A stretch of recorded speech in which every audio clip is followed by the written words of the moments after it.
मंजिल पर पहुंचने की राह और भी अधिक खूबसूरत हो जाती है अगर उसका मकसद भी इसी प्रकार का हो।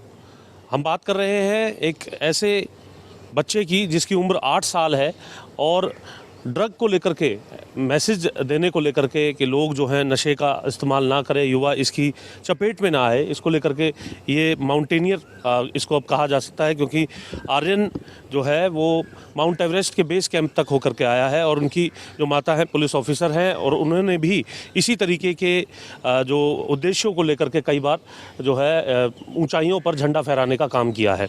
आर्यन, आपसे सबसे पहले बात करेंगे बेटा, किस तरीके से आपके मन में ये ख्याल आया? आपकी माता, आपके पिता जो हैं वो माउंटेनियर हैं, क्या उद्देश्य था, किस तरीके से सोच आई कि आप भी ऐसे जाएंगे और जो है वहाँ एक बड़ा मैसेज ड्रग को लेकर के देंगे युवाओं को? तो जब मैं टीवी देखता था तो एड्स आती थी ड्रग फ्री इंडिया की, जैसे कुछ लोग दवाइयाँ बना रहे हैं, तो उसको देख देख के मेरे दिमाग में आइडिया आया कि हम कोई ऐसा माउंटेन क्लाइम कर सकते हैं जिससे लोग मोटिवेट हो और ड्रग्स को छोड़ दें। तो उसके बाद मम्मा ने मुझे एवरेस्ट के बारे में बताया। उसके एवरेस्ट से मुझे एवरेस्ट बेस कैंप के बारे में पता चला। तो एवरेस्ट बेस, मैं सोचा कि अभी के लिए एवरेस्ट बेस कैंप करते हैं, उसके बाद हम एवरेस्ट भी जाएंगे। अच्छा। ड्रग फ्री इंडिया का या कोई और भी motivation for India and all other countries.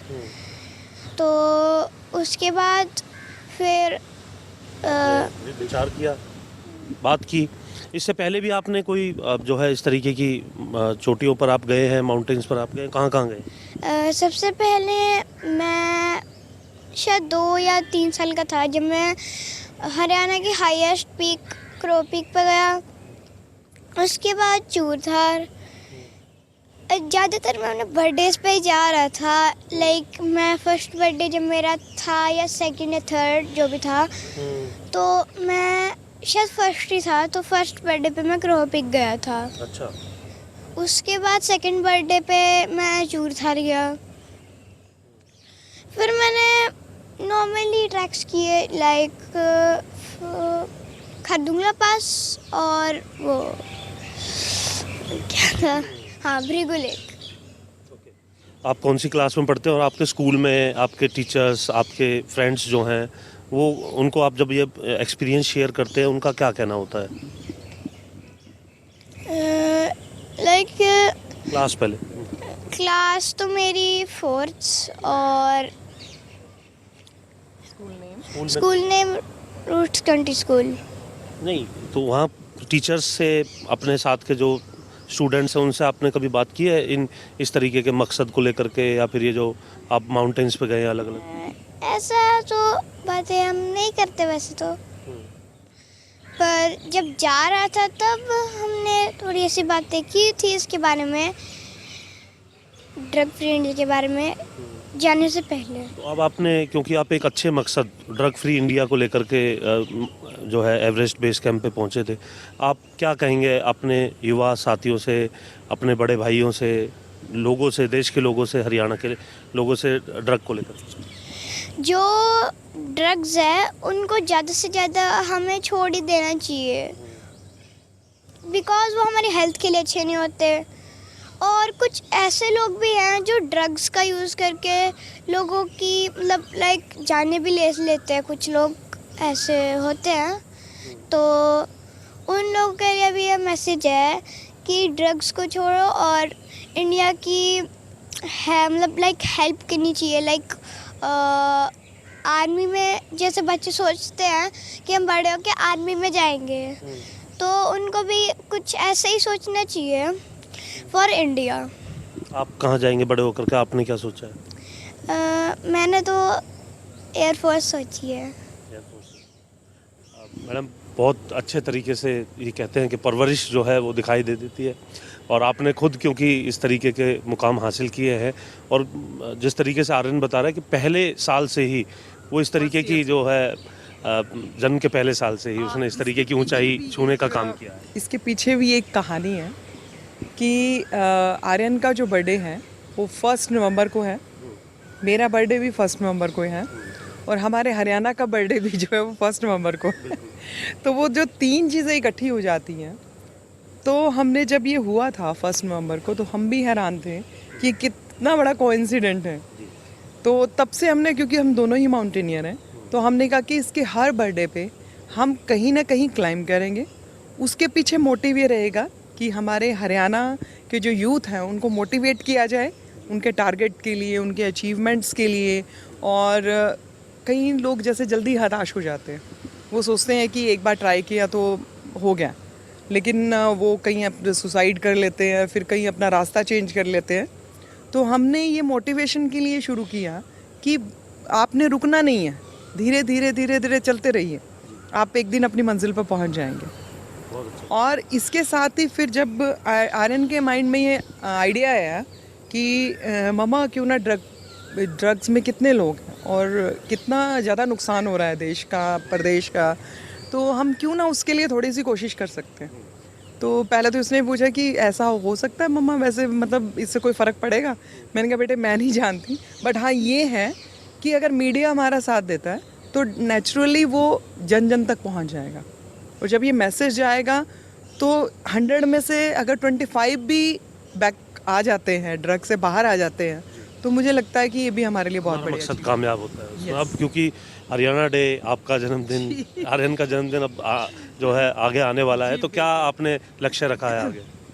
देखिए हमने तो बेसिकली इसके बर्थडे पे ही सेलिब्रेट करने का सोचा है, और हरियाणा डे भी हम लोग सेलिब्रेट करते हैं उस दिन। और लेट्स सी कि ये हमें कितना हेल्प करता है किस जगह पे, और ये इसका अपना आइडिया होगा कि कहाँ जाना। मैडम क्या चैलेंजेस क्या रहे? अब जिस तरीके से एवरेस्ट की चोटी है, सुनने पर लोग जो है वो समझते हैं कि ऑक्सीजन की कमी, एक लंबा ट्रैक करना काफ़ी जो है चैलेंजेस होते हैं, तो ये आर्यन के लिए कितना मुश्किल रहा है? देखो बच्चों के लिए तो वाकई में बहुत मुश्किल है, क्योंकि वहाँ जब लोग यंग भी जाते हैं और हम जैसे भी जाते हैं, तो हम लोगों को भी बहुत सारी प्रॉब्लम फेस करनी पड़ती है। हाई एल्टीट्यूड सिकनेस हो जाती है, लॉस ऑफ एपेटाइट हो जाता है, क्योंकि 5000 मीटर के अबव तो आपको ये प्रॉब्लम आती ही आती है।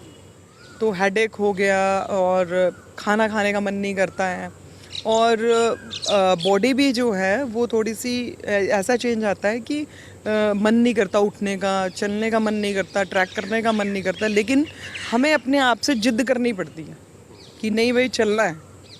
तो बच्चों ने भी अपने आप से वो जिद की, क्योंकि जब लास्ट, मैं एक मोमेंट बताती हूँ आपको, जब हम लोग गोरक्षेप पहुँचे, गोरक्षेप लास्ट वो है मतलब एक तरह से हम कहें कि जिसको जहाँ हम लोग ठहरते हैं, एक तरह से पड़ाव भी नहीं कह सकते, लॉजेस हैं वहाँ पे ना, तो वहाँ पे हमें रुकना था और उसके बाद बेस कैंप जाके वापस आना था। तो पहले दिन क्योंकि वहाँ पे मोस्ट प्रोबेबली विंड चिल्ड की वजह से लोगों को काफ़ी परेशानी आती है, फिर ड्राइनेस हो जाती है, फिर हेडेक, और ये चीज़ें नॉर्मल है वहाँ। तो पहले दिन कुछ नहीं हुआ, लेकिन जब सेकंड डे हम लोग जाने लगे तो आर्यन की जो हेडेक था वो बहुत ज़्यादा तेज़ था। हम लोग थोड़ी सी दूर ही चले थे, तभी आर्यन ने मुझे बोला नहीं मम्मा मैं नहीं चल सकता, मुझे बहुत ज़्यादा हेडेक हो रही है और बिल्कुल नहीं चल पाऊँगा, मैं यहीं बैठा हूँ। तो हमने कहा चलो आप बैठ जाओ। फिर मैंने बाकी लोगों को भेजा आगे, हमारे साथ गाइड भी थे, नागा शेरपा हमारे साथ थे, और तो उन्होंने कहा चलो मैम हम धक्का नहीं करेंगे बच्चों से, जो अगर ये जाना चाहेंगे तभी लेके जाएंगे। तो मैं आर्यन के साथ रुक गई, फिर मैंने इसको पानी वानी पिलाया, फिर मैंने इसको कहा बेटा देखो अगर बहुत ज़्यादा हेडेक है फिर तो आप रहने दो, फिर तो डाउन में जाना ही बेटर है, और यदि हल्का फुल्का है तो कोई बात नहीं, वो धीरे हम जैसे चलेंगे पानी पिएंगे वो ठीक हो जाएगा। तो आर्यन ने वैसे ही किया, हम थोड़ा थोड़ा स्टेप चलते थे फिर रुक जाते थे दोनों, हम दोनों, फिर मैं थोड़ा सा आगे चलती थी, फिर मैं कहती आर्यन आ जाओ तो फिर आर्यन आ जाता था। तो पता उससे उसका हेडेक भी ठीक हो गया, फिर कहते मैडम मम्मा मैं बिल्कुल ठीक हूँ। तो मुझे भी थोड़ा सा वो, क्योंकि अंदर से मुझे भी डर लग रहा था कि ज़्यादा ना तबीयत ख़राब हो जाए, क्योंकि माउंटेन में पता नहीं लगता। तो फिर जैसे ये ठीक हो गया तो मुझे भी थोड़ी राहत मिली कि ठीक है। फिर धीरे धीरे करके बेस कैंप पहुँच गए। बेस कैंप में तो इन्होंने खूब मज़ा किया, और वहाँ पे जो आइस थी उसके साथ खेले भी बच्चे, और यूथ को मैसेज भी दिया वहाँ पर, और सबसे ऑफ अट्रैक्शन भी बना आर्यन वहाँ पर लोगों के बीच। डेफिनेटली जितने लोग थे, मतलब जो भी ट्रैकर्स आ रहे थे मैक्सिमम यूथ थे, एज्ड भी थे, और साउथ इंडिया से काफ़ी लोग, महाराष्ट्र से भी काफ़ी लोग आए हमारे, और बाकी अदर कंट्रीज से भी थे। और वो इतने मोटिवेट होते थे इनको देख के, जैसे बुजुर्ग थे वो इनको देख के इतने खुश होते थे कि बच्चे भी यहाँ आ रहे हैं। तो कहते हैं आपने सोचा कैसे बेटा, आप कैसे आ गए, मतलब इनसे क्वेश्चन करना उन्होंने इनकी शुरू उम्र कर 8 साल है। इस एज ग्रुप के कोई और बच्चे भी देखे आपने वहाँ? वहाँ पे इससे बड़े एज के ग्रुप के बच्चे थे, छोटी एज के नहीं थे। एक था 6 साल का बच्चा, लेकिन वो बेचारा ट्रैक लास्ट मोमेंट में उसको ट्रैक करने में काफ़ी दिक्कत आ रही थी, फिर उसको कंधे पे बिठा के ले जाना पड़ा। पहले भी उठाया था, बीच बीच में वो देख रहे थे बच्चे, तो उसको थोड़ा सा स्पोर्ट, वो तमिलनाडु से था बच्चा ना, लेकिन आर्यन को कुछ ऐसी जरूरत नहीं पड़ी बीच में। लड़की थी तो 6 साल की बच्ची थी वो, तो उसको सपोर्ट थोड़ा सा देना पड़ा था उनको बीच बीच में, क्योंकि बच्चों को दिक्कत आती है, नहीं कर पाते कई बार ना। लेकिन थैंक गॉड इन्होंने हमें परेशान नहीं किया, ना ही इन्होंने कोई सपोर्ट मांगी। बस हाँ इतना था कि जब इनको प्रॉब्लम होती थी तो हम इनको मेंटली थोड़ा प्रिपेयर कर देते थे। हाँ जी। और जब मकसद बड़ा हो तो फिर ऊंची से ऊंची जो चोटी हो वहाँ पहुँचना, लक्ष्य तक पहुँचना इतना मुश्किल नहीं। वो हमारे माइंड का है, हम जैसा सोचते हैं वैसा हम कर लेते हैं, और यदि हम वहीं से हार मारना शुरू कर दें तो हम कभी भी वहाँ तक नहीं पहुँच पाएंगे। तो यही मेरा मैसेज है यूथ को भी कि हार ना मानो, परेशानी आएगी, दिक्कतें आएंगी, बहुत सारी ऑब्स्टेकल्स हो गए हमारे आगे, लेकिन हमें उन सबको पार करके उनसे निकलना। इसी तरह से जो ड्रग्स में हैं यूथ अभी वो निकल नहीं पा रहे हैं, तो वो थोड़ी सी भी कोशिश करें ना उससे निकलने के लिए, तो वो उससे निकल सकते हैं, अपनी ज़िंदगी को बेटर बना सकते हैं, औरों की तरह जी सकते हैं, एक अच्छी और इज़्ज़तदार ज़िंदगी जी सकते हैं। और बिल्कुल ये drug free India, drug free Haryana को लेकर के ही 8 साल के आर्यन ने जो है इस तरीके का कदम उठाया है, और एवरेस्ट के जो बेस कैंप है वहाँ तक वो पहुँचे हैं, सिर्फ इसी मकसद को लेकर के कि जो यूथ है जो लगातार ड्रग की चपेट में आ रहा है वो इसकी लत में न आए। चंडीगढ़ से कैमरामैन जस्सी के साथ जितेंद्र चौधरी, खबरें अभी तक।